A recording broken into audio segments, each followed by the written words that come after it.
Yeah, so I am 21. I currently live in Los Angeles. I've been here for a little bit over 6 months now. I grew up between Paris and DC, so I'm originally from France. Grew up between those two cities, and about 2 years ago, I got into photography, and I officially went full-time professionally in January. So I've now been doing photography professionally for almost 9 months. So Wow. yeah, that's where I'm at right now in LA, just pursuing my passion. That's awesome. That's awesome. Like, I actually remember that. What were you doing for work before that? I was working in a restaurant, and I was a student. Are you still a student?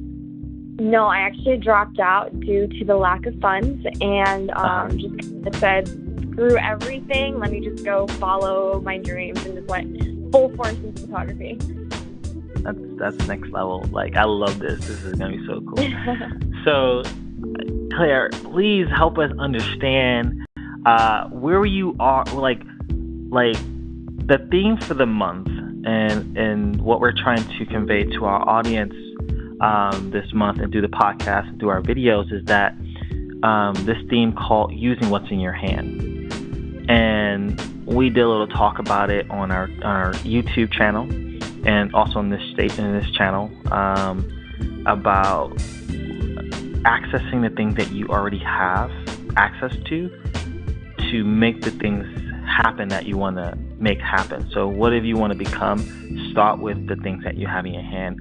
Can you tell us when you were in that transition, from school, work, and this passion for photography, what were the things you used in your hand to become this amazing photographer that you are right now?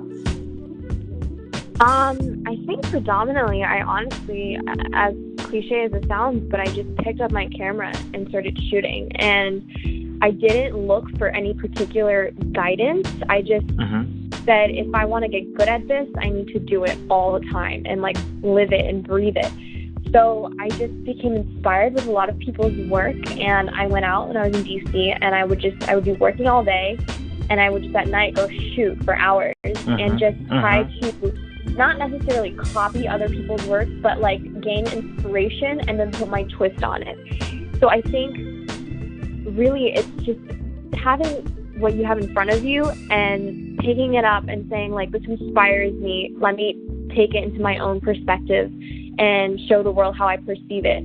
And whether that's people around you that are knowledgeable on a certain topic or subject, and picking their brains and then taking their knowledge and putting your twist on it.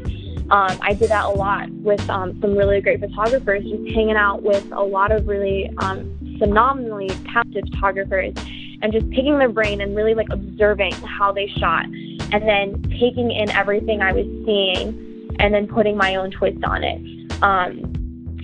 And you're always surrounded by people who know what they're doing. And it's really just taking advantage of the people that you know who are good at something. Not everyone is perfect at everything, but everyone is good at something.